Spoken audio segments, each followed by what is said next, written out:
its news time. Is power be current? The news headline. Breaking. U.S. Secretary of State Blinken meets Buhari in ASO Rock. President Muhammadu Buhari is currently meeting with the United States of America USA Secretary of State Anthony Blinken at the Presidential Villa in Abuja. Blinken arrived at ASO Rock Villa at about 3:47 p.m. and was received at the forecourt of the State House of State. Chief of Protocol SCOP Ambassador Lawal Kazauri, who led him to the President's office.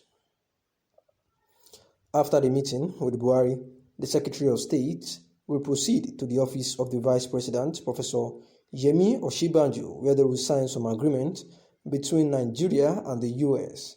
He will thereafter hold a joint press conference with the Nigerian Minister of Foreign Affairs, Geoffrey Uyama, before departing to the Presidential Villa. Remember that just before this visit, it has been said that the Secretary of State, that is Blinken, and the United States had actually removed Nigeria from the list of countries that are involved in religious violations. Who at a point in time, they had actually listed a whole lot of states which they have observed to engage in,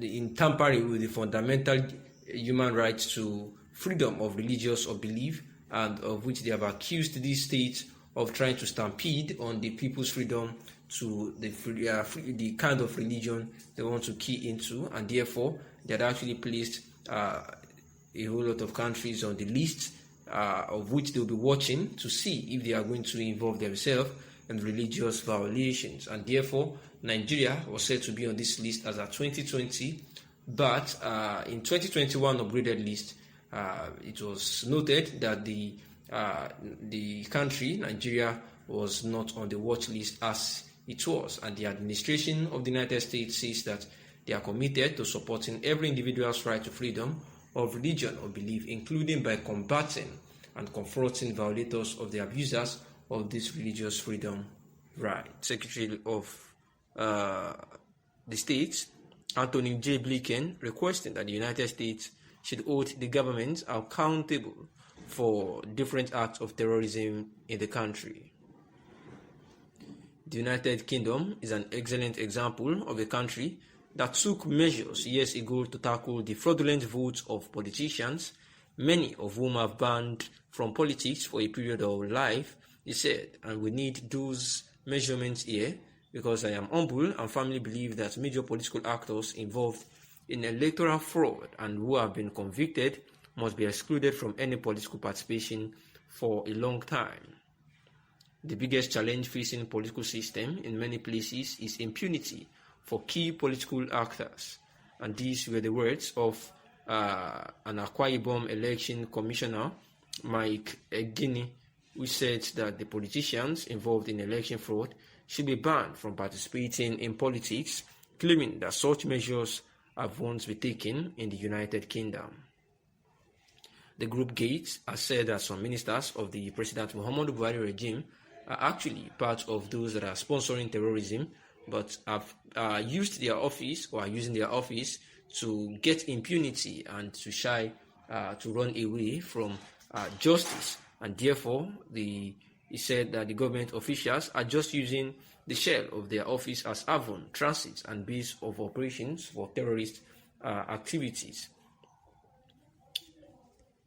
The Akwa Ibom election officer, Mike Igeni, has therefore urged that the international body should actually take up legal resolutions in ensuring that ethical values in the performance of duties are actually put in place in the Nigerian political sectors.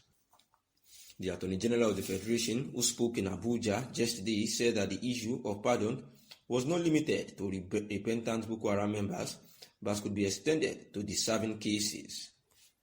He said, generally speaking, that is why I am telling you that no possibility is ruled out, but then there has to be an approach for the government to consider. So, I cannot be preemptive in telling you clearly and outrightly that reconciliation perhaps is being considered without an approach to be made. It is the approach to be made, if at all any is made, that we will look into for the purpose of looking at it, the authenticity of it, the good faith associated with it, and then perhaps bring about the considerable factors related to negotiations or otherwise. So, it is not a conclusion that one can outright make without juxtaposing associated facts relating to the reconciliation. You cannot conduct or operate a conciliatory approach in the blues. It is never one-sided. There has to be an approach and then a counter-concentration. So, no approach in that respect is on table for consideration yet. So, we will cross the bridge when eventually we get to that. When perhaps a type of request is made, we will then consider it on why the Mambila power project was still being held down. Malami said the remaining obstacle to the project has been removed.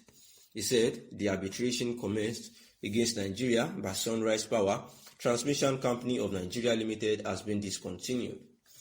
Well, for the Sunrise, perhaps one good information or perhaps the hope for celebration that I wish to present for our consideration is the fact that Sunrise has indeed withdrawn its pending arbitral proceedings, in respect of which it was claiming against the interest of the federal government an amount in the region of around $1 billion. So, the information that calls for celebration is the fact that there is no pending impediment relating to Mambila project with the discontinuation of the Sunrise proceedings in Paris, the minister said. And this is the Attorney General of the Federation, Abubakar Malami, saying to the person that actually interviewed him that the federal government is not outlooking the using political solution in solving the case at hand, as per the self-determination agitators who had been arrested for quite a while now. That is Sunday Adeyemo Igboho of the Yoruba Nation sect that had been agitating for the freedom of the Yoruba Nation, that is the breakaway from Nigeria, and also Nnamdi Kanu of the indigenous people of Biafra, which is also a secession group who wants to break away from Nigeria. And therefore, the Attorney General of the Federation says that in this regard, that they are not saying that they do not want to make use of political solutions to solve this issue, but for the government to take this into consideration, then a group or some group or anybody has to propose such to the federal government, and then they will look into it and see where they can actually come in after weighing the proposal. We know that the leader of the indigenous people of Biafra, IPOB, Kanu, had actually been accused of engaging in activities that can destabilize the country, where he was been charged, 7 fresh count charges against him, which borders on terrorism and treasonable felony. Thanks for listening.